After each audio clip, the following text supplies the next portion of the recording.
চব কোনোবা উচ্ছেদিত মনৰ দুখত কৈছে ডিঙি কাটি দিম বুলি কেনেকৈ হাক দিব খং উঠিছে আৰু উঠিব পাৰে সেইটোলৈ মই বেয়া পাইতো লাভ নাই মইতো মুখ্যমন্ত্ৰী হয় মানুহৰ গালিও শুনিব লাগিব আশীৰ্বাদো শুনিব লাগিব দুইটা শুনাই মোৰ দায়িত্ব হয় নহয়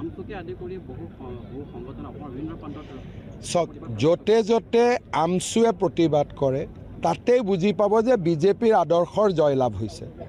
কাৰণ আমি জাতি মাটি ভেটিৰ কথা কৈ চৰকাৰৰ আহিছিলোঁ যেতিয়া আমচুৱে আমাক গালি পাৰিছে তাৰ মানে আমি আমাৰ নিৰ্বাচনৰ প্ৰতিশ্ৰুতি পূৰণ কৰিবলৈ সক্ষম হৈছোঁ গতিকে যিমান আমচুৱে গালি পাৰে সিমানে অসমীয়া মানুহে বা আমাৰ খিলঞ্জীয়া মানুহে বুজি পাব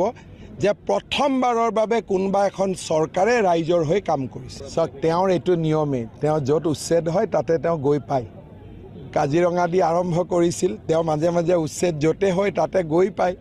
তেওঁৰ ৰাজনীতিৰ ভোট সেইখিনি এটা ভিডিঅ' এটা ভাইৰেল হৈছে যে তেখেতে প্ৰাইভেট গাড়ীত আহি ৰাইজক দেখুৱাৰ কাৰণে আৰে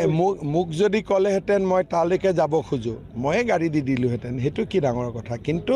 উচ্ছেদ চলি থকা অৱস্থাততো আমি যাব নিদিওঁ ভিডিঅ'টো যদি ইমানলৈকে চালে প্লিজ চেনেলটো ছাবস্ক্ৰাইব কৰিবলৈ নাপাহৰিব